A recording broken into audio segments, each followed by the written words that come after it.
الحمد لله نحمده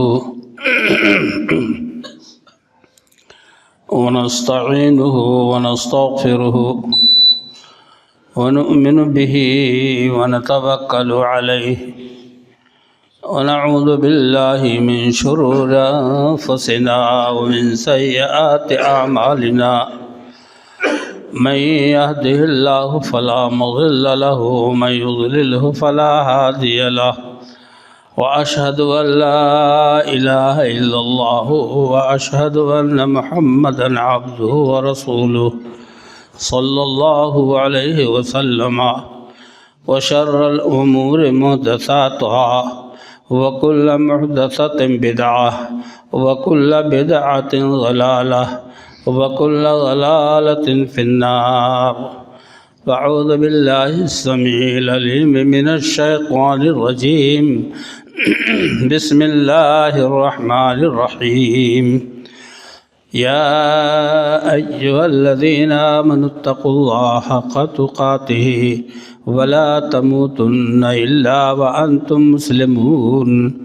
يا أيها الناس اتقوا ربكم الذي خلقكم من نفس واحدة وخلق منها زوجها وبث منهما رجالا كثيرا ونساء واتقوا الله الذي تساءلون به والأرحام إن الله كان عليكم رقيبا. يا أيها الذين آمنوا اتقوا الله وقولوا قولا سديدا يصلح لكم أعمالكم ويغفر لكم ذنوبكم ومن يطع الله ورسوله فقد فاز فوزا عظيما.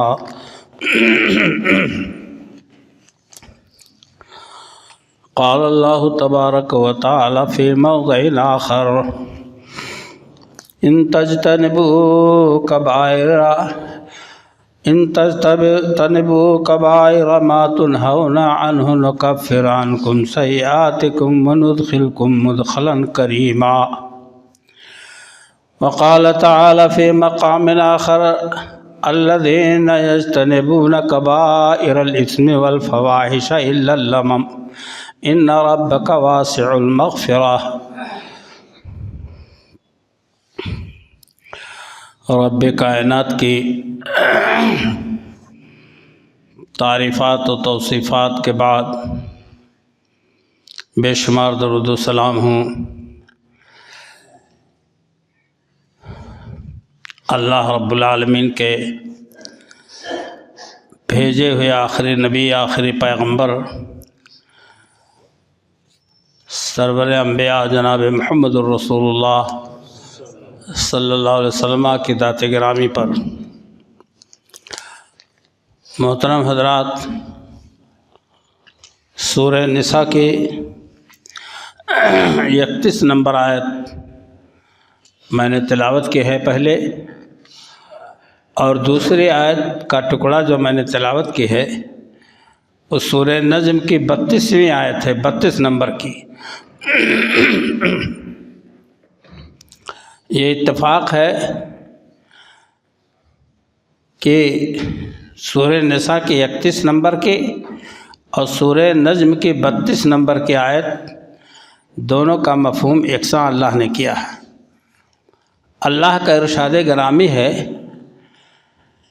کہ اگر تم بڑے گناہوں سے بچتے رہو، بڑے بڑے جو گناہ ہیں اس سے بچتے رہو، بچو. اللہ تعالیٰ فرماتا ہے کہ ہم تمہارے چھوٹے گناہوں کو معاف کر دیں گے اور باعزت مقام پر جنت میں اونچی جگہ، اچھی جگہ آپ کو ہم داخل کر دیں گے. شرط کیا ہے اللہ کی؟ اللہ کی ایک شرط کہ ان تجتنبوا کبائر ما تنہون، جس سے اللہ نے تم کو روکا ہے ان تمام گناہوں سے، بڑے گناہوں سے بچو. اللہ تعالیٰ نے اپنے بندوں کو دنیا سے اٹھانے سے پہلے قیامت آنے سے پہلے یہ بات بتا دی ہے کہ اعمال صالحہ ہیں، ان کے کرنے سے اللہ راضی ہوگا، یا اعمال بد ہیں، یا اعمال برے اعمال اگر ان کو تم اپناؤ گے تو اللہ کی ناراضگی ہوگی، بچو گے تو اللہ خوش ہوگا۔ اس کی نشاندہی اللہ تعالیٰ نے کر دی، ان تجتنبوا کبائر ما تنہون عنہ نکفر عنکم من سیئاتکم، تمہارے گناہوں کو جو تم سے ایسے ہو جاتے ہیں چھوٹے چھوٹے گناہ، اللہ معاف کر دے گا۔ سوال یہ ہے کہ وہ کبائر گناہ کیا ہیں، بڑے بڑے گناہ کیا ہیں؟ قرآن اور حدیث کی روح سے جو کچھ بھی بتایا گیا ہے اس کی نشاندہی آج کے خطبے میں مجھے کرنا ہے۔ اللہ کے نبی جناب محمد رسول اللہ صلی اللہ علیہ وسلم نے فرمایا کہ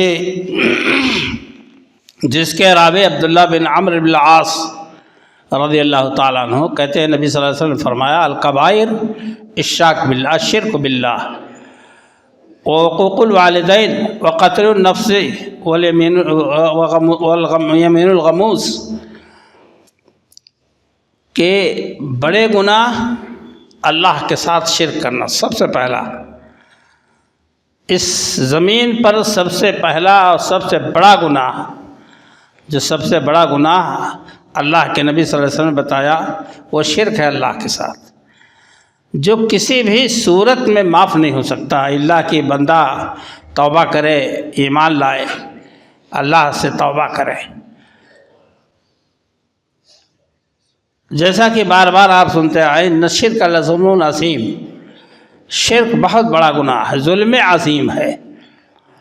اللہ تعالیٰ ان اللہ لا یغفر ان یشرک بہ ویغفر ما دون ذلک لمن یشاء، مشرک کی بخشش نہ ہوگی کسی بھی صورت میں، اور بقیہ جتنے بھی گناہ ہم سے آپ سے ہوتے ہیں بتقاضائے بشر اللہ ان کو معاف کر سکتا ہے، اس پر قدرت ہے اس کو، اس کے علاوہ جو بھی چاہے گا اللہ معاف کر دے گا، بشرطے کہ آپ اپنی غلطی کا احساس کریں، توبہ کریں۔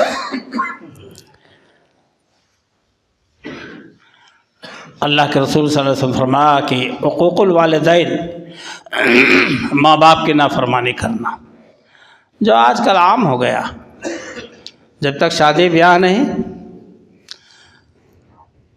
اکیلے رہتا ہے لڑکا تو اس صورت میں بڑا وفاداری کا دم بھرتا ہے، اور جیسے ایک سے دو ہوئے تو ماں باپ کو پیچھے ڈال دیتا ہے، ایک نہیں سنتا، کیا کما کے لایا، کیا گھر میں پہنچایا، باپ کیا کہہ رہا ہے، ماں کیا کہہ رہی ہے، کچھ نہیں۔ ایک مستقل موضوع ہے جو کچھ دنوں پہلے میں نے اس پر خطاب کیا تھا، ماں باپ کے ساتھ حسن سلوک پر۔ وقتل النفس، کسی جان کو بے وجہ مار دینا، انسان کو قتل کر دینا، آپ سے کوئی معاملہ نہیں، اور آپ نے یوں ہی اس کے اوپر دست درازی کی اور قتل کر دیا، بہت بڑا گناہ۔ اللہ نے ایک جگہ فرمایا کہ ایک آدمی کو بچا لینا یہ پوری انسانیت کو بچانے کے مترادف ہے، اور کسی انسان کو قتل کرنا، موت کے گھاٹ اتارنا، پوری قوم کو موت کے گھاٹ اتارنا ہے۔ اتنا احترام، اتنی عزت نفس کے اللہ تعالیٰ نے جان کی ہے کہ اس کا احساس ہم اور آپ نہیں کر سکتے، جو اس دور میں ایک عام سی بات ہو گئی، نعوذ باللہ من ذالک۔ جس کو چاہا 1.5 بالش کا 1 بالش کا اوزار لے کر ٹھانس سے کر دیا، کہانی ختم ہو گئی۔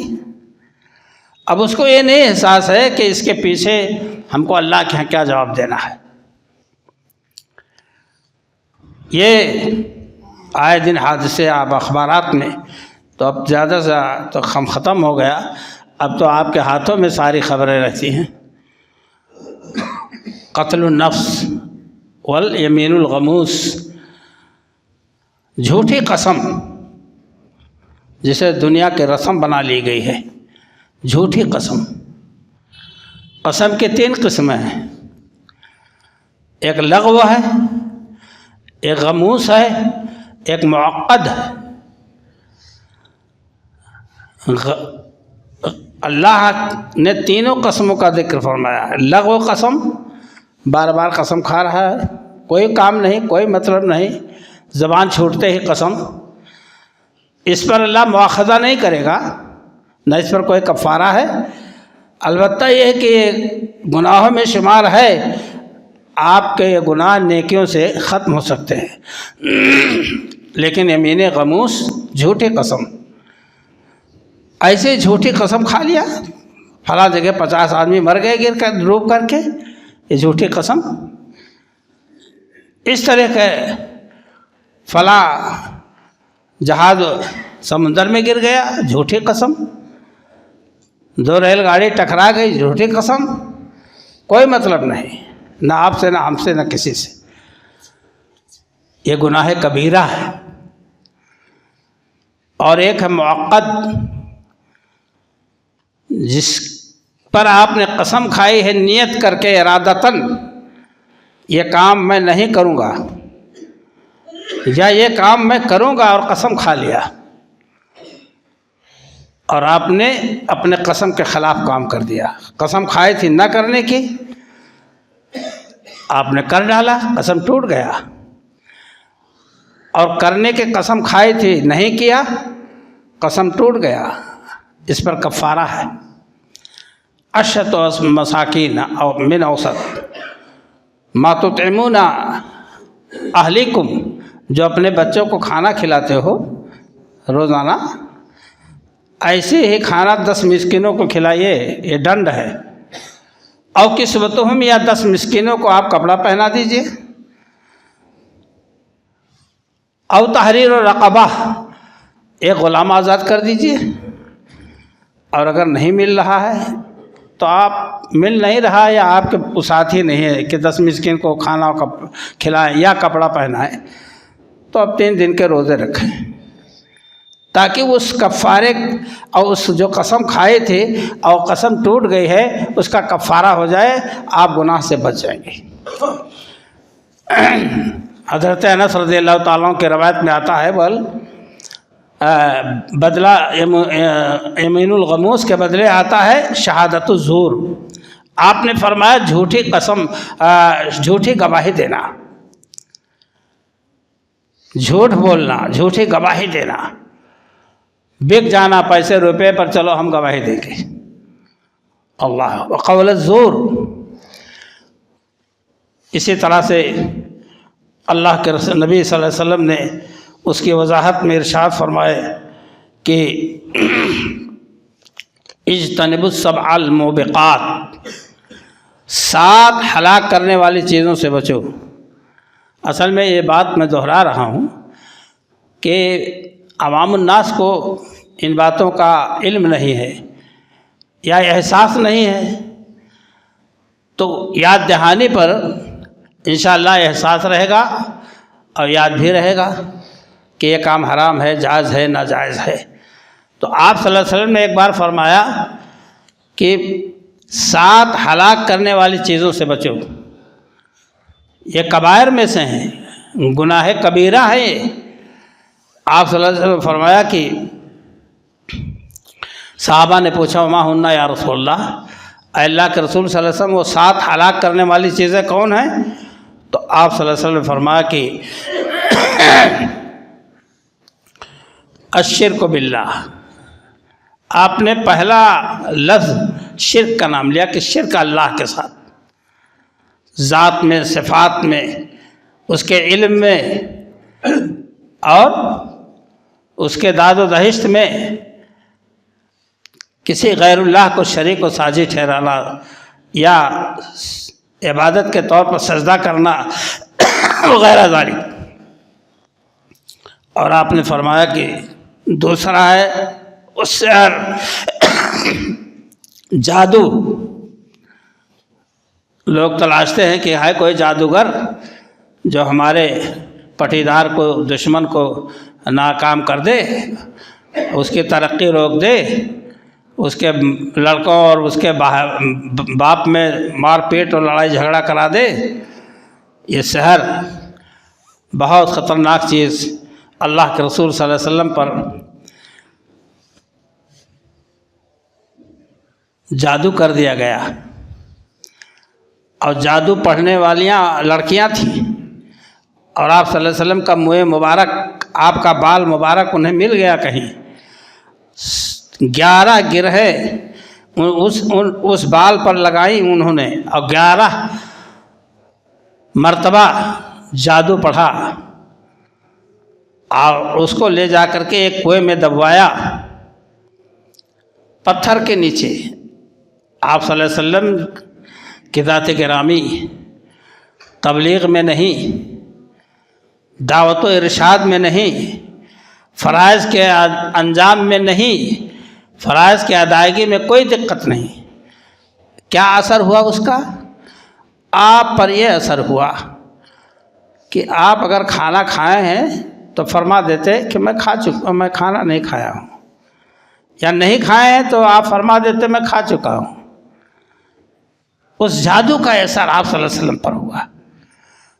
آپ کو جبریل امین نے بتایا، قل اعوذ برب الفلق قل اعوذ برب الناس، 11 آیتیں ہیں، لے کے جبریل امین آئے اللہ کی طرف سے، اور اس جادو کے کیے ہوئے بال کو نکلوایا، اور حکم ہوا کہ اے نبی آپ ایک آیت پڑھیے اور پھونکیے، گرہ کھل جائے گی۔ ایک آیت پڑھیے اور پھونکیے، گرہ کھل جائے گی۔ الحمدللہ آپ کو اس بات سے بھی چھٹی مل گئی جو تھوڑا تھوڑا وہم ہو جاتا تھا۔ تو جادو کرنا، کرانا، سیکھنا یہ حرام، کبیرہ گناہ۔ وقتل النفس التي حرم اللہ الا بالحق، کسی جان کا قتل کر دینا جسے اللہ نے محترم ٹھہرایا ہے، اس کو مارنا یہ کبائر گناہ میں سے ہے، حرام ہے۔ اور حق واجب آ جائے کہ قتل کرنا ضروری ہے تو ایک حق کے ساتھ کہ اس نے زنا کیا ہے سنسار کیا جائے گا، کسی کا قتل کیا ہے تو قصاصاً قتل کیا جائے گا، یہ اور بات ہے۔ لیکن یوں ہی کسی کا جان لے لینا یہ بڑا گناہ ہے۔ اور آپ صلی اللہ علیہ وسلم نے فرمایا وہ اکل الربا، سود کا کھانا، سودی کاروبار کرنا، سودی لین دین کرنا، یہ آج کے دور میں اس کے طریقے نام بدل گئے۔ جیسے آپ صلی اللہ علیہ وسلم فرمایا کہ وقت آئے گا شراب کا نام بدلا جائے گا، اور اس کو دھڑلے سے لوگ پئیں گے، کہیں گے دماغ کے تسکین کے لیے ہے، سکون کے لیے ہے، ہاں اپنا نام خود رکھ لیں گے اور پئیں گے اس کو، جیسا کہ آج کل یہ چل رہا ہے۔ کھائیں گے سود خوری کام کریں گے، وَأَكْلُ مَالِ الْيَتِيمِ، یتیم کا مال کھا لینا۔ زمین جائیداد، دکان مکان آپ کے قبضے میں ہے، بچے چھوٹے ہیں، بھتیجے ہیں، بھانجے ہیں، جو بھی ہے، پاس پڑوس کا ہے، اور اس کا مال آپ دھڑلے سے کھا رہے ہیں، کوئی حساب نہیں۔ قرآن اٹھا کے دیکھیے، یَأْكُلُونَ فِي بُطُونِهِمْ نَارًا، جو لوگ یتیم کا مال کھاتے ہیں تو وہ اپنے پیٹ میں جہنم کا آگ بھرتے ہیں، جہنم کی آگ ڈالنا ہوا، لقمہ نہیں ہے وہ جو تر لقمہ آپ کھا رہے ہیں، وہ جہنم کی آگ ہے۔ کتنے ایسے لوگ ہیں کہ یتیموں کے مال پر قبضہ ہے اور شو یہ کرتے ہیں کہ ہم ان کے بہت بھلائی کرنے والے ان کے ساتھ ہیں، الٹے احسان جتاتے ہیں، باور کراتے، یقین دلاتے ہیں کہ ہم یتیموں کے بے خواہ اور ہمدرد ہیں، اور نتیجہ کیا ہے کہ مال لوٹ کر کھا رہے ہیں بے حساب۔ اس کی اجازت اللہ نے دی ہے، آپ قرآن پڑھیں کہ اگر آپ اس کے محتاج ہیں، ضرورت مند ہیں اور محنت کر رہے ہیں یتیم کے مال کے ساتھ، بس قدر کفاف آپ استعمال کر سکتے ہیں۔ آپ کا محنتانہ وصول ہو جائے، مگر دھڑلے سے اس کو اڑا لینا، کھا لینا، ختم کر دینا. جب جوان ہو، بالغ ہو، بھیا وہ کھیت ہے آپ کا، آپ جاؤ کام کرو. اب آپ بالغ ہو گئے، نہ کوئی حساب ہے نہ کتاب ہے کہ اتنا غلہ ہر سال پیدا ہوتا تھا، اتنا آپ کھاتے تھے، اتنا بچتا تھا، اتنا بیلنس ہے آپ کا. کچھ نہیں. کوئی سبق ان مسلمانوں نے دین سے نہیں لیا. دین پھیلے تو کہاں سے پھیلے؟ کتنی بار بتایا گیا ہے آپ لوگوں کو کہ ایک آدمی اپنی مزدوری چھوڑ کر چلا گیا، اور کتنا نیک رہا ہوگا وہ شخص. جب برسوں کے بعد لوٹ کے آیا تو بھیا ہم محتاج ہیں، ہماری وہ مزدوری یہاں چھوٹ گئی تھی، میں چھوڑ کر چلا گیا تھا، تو ہماری مزدوری دے دیجیے. تو اس نے کہا کہ بھائی یہ جو ریوڑ کے ریوڑ بکریاں ہیں یہ تمہاری ہیں. کہا مذاق نہ کیجیے، دے دیجیے تھوڑی سی مزدوری، شیر سویہ. تو اس نے کہا نہیں بھائی، آپ جب چلے گئے تو آپ کی مزدوری کو میں نے تجارت میں لگایا، اور اللہ نے جب برکت دی تو یہ ریوڑ کے ریوڑ بکریاں ہیں، یہ سب تمہارا ہے، لے جاؤ حقا کے. کتنا نیک تھا انسان، کتنا متقی پرہیزگار تھا، اس کو ہم اور آپ ناپ نہیں سکتے، سوچ نہیں سکتے وہاں تک. اکل مال الیتیم، یتیم کے مال کو کھا لینا یہ بہت بڑا گناہ ہے. والتولی یوم الزحف، میدان جنگ سے پیٹ پھیر کر بھاگ لینا. پاؤں اکھڑ گئے، بھاگ رہا ہے. ارے بھائی شہید ہو جاؤ گے کیا ہوگا، شہادت مل جائے گی، بھاگتے کیوں؟ یہ کبیرہ گناہوں میں سے ہے. میدان جنگ چھوڑ کے پیٹ پھیر کے بھاگ لو بغیر جنرل کمانڈر کی اجازت کے، بغیر اس کے مشورہ کے.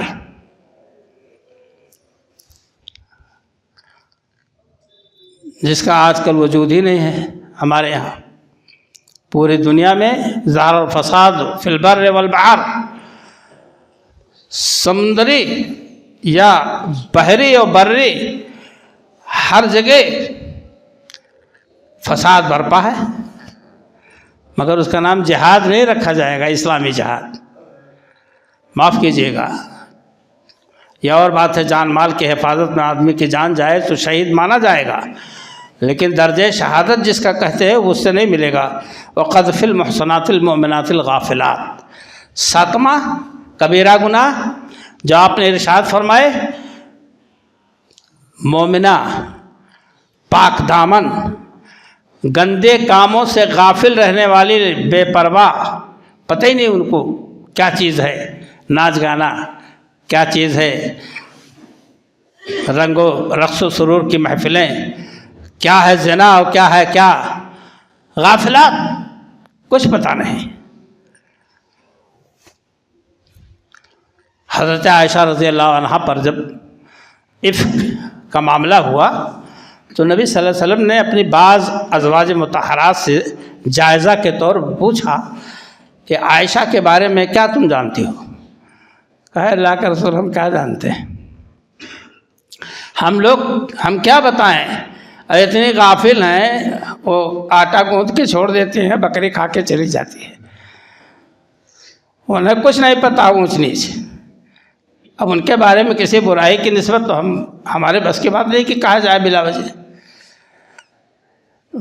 آپ ذرا سمجھیے اس بات کو، اتنی غافل، اتنی سادہ سہانا مزاج کہ آٹا گوندھ کے رکھتے ہیں اور بکری کھا کے چلی جاتی ہے. تو ایسے کے بارے میں تہمت، ترازی، بہتان، الزام، یہ تو بہت بڑی بات ہے. اللہ نے اس کو کبیرہ گناہوں میں رکھا ہے. کسی بھی عورت، لڑکی کو آپ دیکھ کر بدگمانی کر کے اس پر الزام لگائیں غلط بات کا، آپ گناہ کبیرہ کے مرتکب ہو رہے ہیں.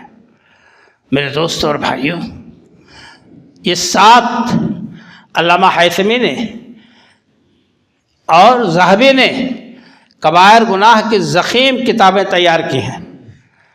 کنہیں کہا جاتا ہے، اور آپ سمجھیے کہ الذین یجتنبون کبائر الاثم والفواحش الا اللمم، سورہ نجم کی جو آیت ہے، جو لوگ بچتے ہیں اللہ کے بندے کبائر گناہ سے اور فواحش سے، فحش کاموں سے، الا اللمم، ہلکی پھلکی۔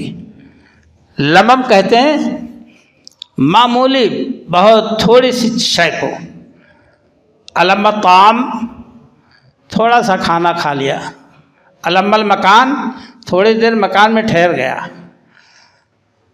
تو اگر کوئی ہلکی پھلکی بات اس سے سرزد ہو جاتی ہے تو آپ کی نیکیوں سے ختم ہو جاتی ہے۔ آپ نے وضو کیا، ہاتھ پاؤں سے ناخن کے نیچے سے پانی کے وضو سے سارے گناہ مٹ گئے۔ صدقہ دے دیا، خیرات کر دیا، غریب کی مدد کر دی، کھانا کھلا دیا، اللہ نے آپ کے صغائر گناہ معاف کر دیے، نوافل پڑھے وغیرہ داری۔ لیکن کبائر، الذین یجتنبون کبائر الاثم والفواحش، بڑے گناہوں سے اور فحش کاموں سے بچتے ہیں۔ فحش کیا ہے؟ فحش کام ہے الیاذ باللہ، آپ دیکھ رہے ہیں کہ گھروں میں یا جیبوں میں، ہاتھوں میں گندی کاموں کے دیکھنے کا آدمی کو موقع ملتا ہے، دلچسپی بڑھتی ہے۔ یہ فحش ہے، زناکاری، اغلام بازی، دھوکہ دھڑی، یہ ساری چیزیں فحش میں شمار ہوتی ہیں۔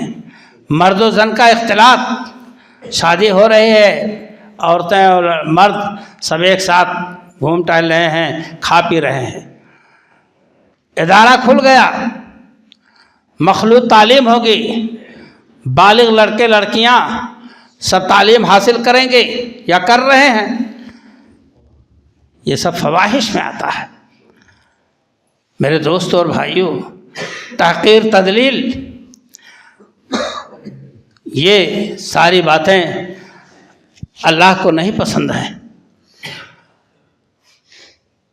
تو اللہ کے بندے اس طرح سے بچتے ہیں ان تمام کاموں سے۔ آج ہمارا گھر، ہمارا معاشرہ محفوظ نہیں ہے۔ ایک واقعہ سنا کے بند کرتا ہوں انشاءاللہ۔ ایک یہودی نے اپنے دوست سے کہا، اذهب بنا الی ھذا النبی، ہم کو اس نبی کے پاس لے چلو، حضور صلی اللہ علیہ وسلم کے پاس۔ تو اس نے کہا، قال لصاحبی لا تقل نبی، نبی نہ کہو انہیں، اس لیے کہ اگر آپ نے ان کو نبی کہہ دیا تو اس کا سینہ چوڑا ہو جائے گا کہ یہودیوں نے مجھے نبی کہا ہے۔ اس کی آنکھیں چار آنکھیں ہو جائیں گی، خوشی مسرت اس کو ہوگی۔ یہودی بڑے فطرتی ہیں ہمیشہ سے۔ بہرحال فاتیا، دونوں پہنچے، فقالا،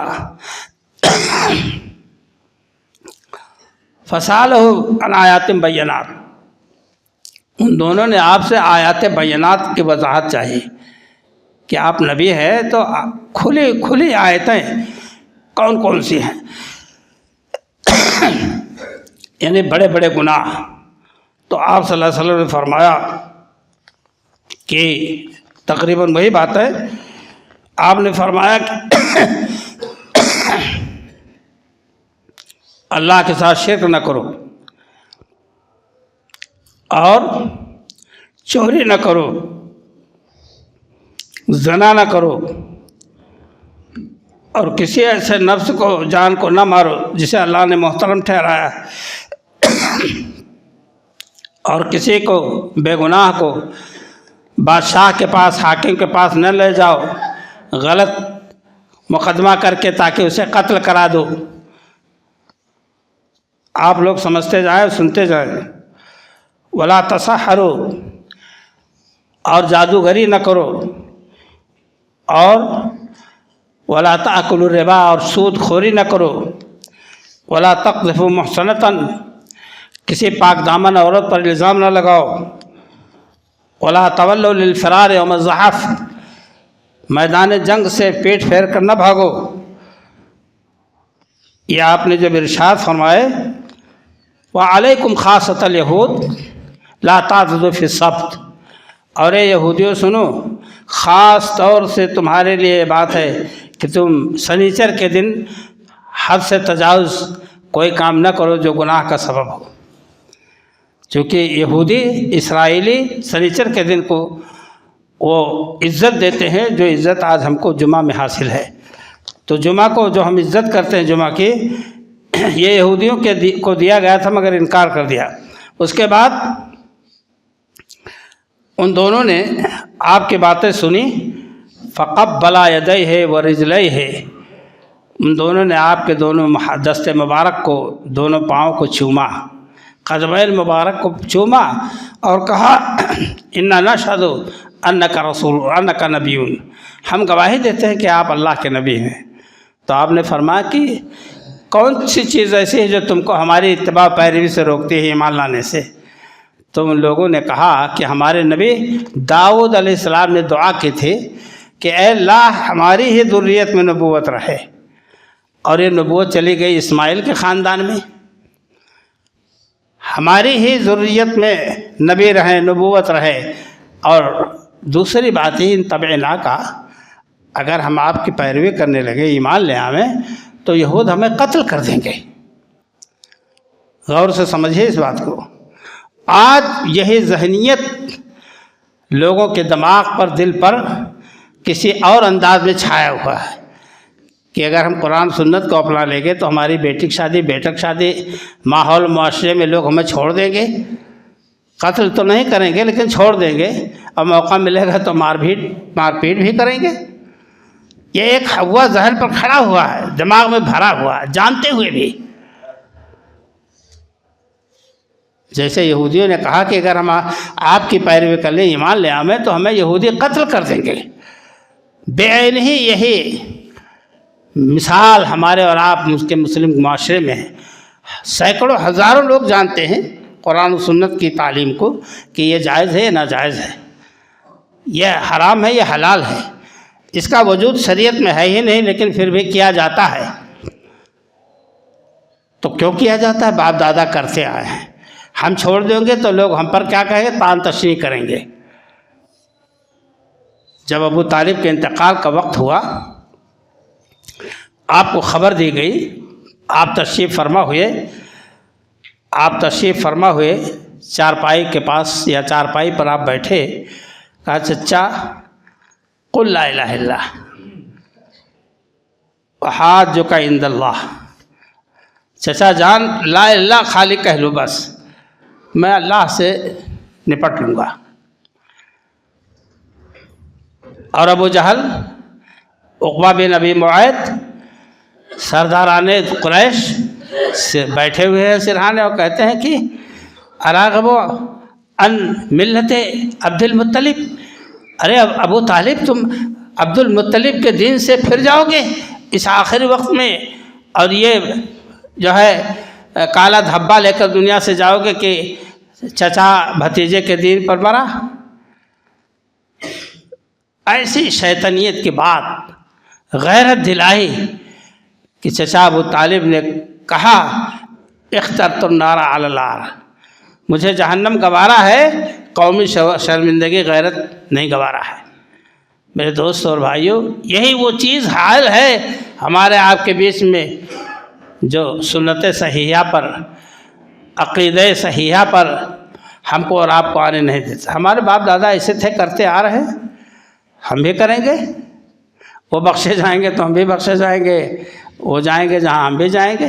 آپ کے سامنے قرآن و حدیث ہے، اللہ کے رسول صلی اللہ علیہ وسلم کو صبح ہے، صحابہ کرام کی طرز زندگی ہے۔ آپ کیسے عذر معذرت اللہ سے کر پائیں گے؟ اس لیے میرے محترم دوستوں اور بھائیوں، بہت ہی اہم چیزیں ہیں۔ اس لیے ہم اور آپ چھوٹے گناہ، بڑے گناہ، یہ ساری چیزیں، مال ھذا الکتاب لا یغادر صغیرۃ ولا کبیرۃ الا احصاها، نامہ اعمال ہاتھ میں ہوگا، نگاہ نامہ عمل پر ہوگا۔ آپ پکاریں گے، دنیا پکارے گی، اس نامہ عمل کو کیا ہو گیا؟ نہ چھوٹا گناہ چھوڑا نہ بڑا۔ سورہ کہف اٹھا کے دیکھیے، خلی الذنوب صغیرھا وکبیرھا ذاک التقیٰ، چھوٹا بڑا گناہ سب چھوڑ دو، یہی تقویٰ ہے۔ فسنا کماشن فی ارض الشوک یحذر ما یرا، ایسے رہو جیسے کوئی چلنے والا کانٹوں کے بیچ سے چلتا ہے اور دیکھتا ہے کہ کانٹے ہیں چاروں طرف سے، خاردار جھاڑی ہے، اور اپنے دامن کو بچا کے جاتا ہے۔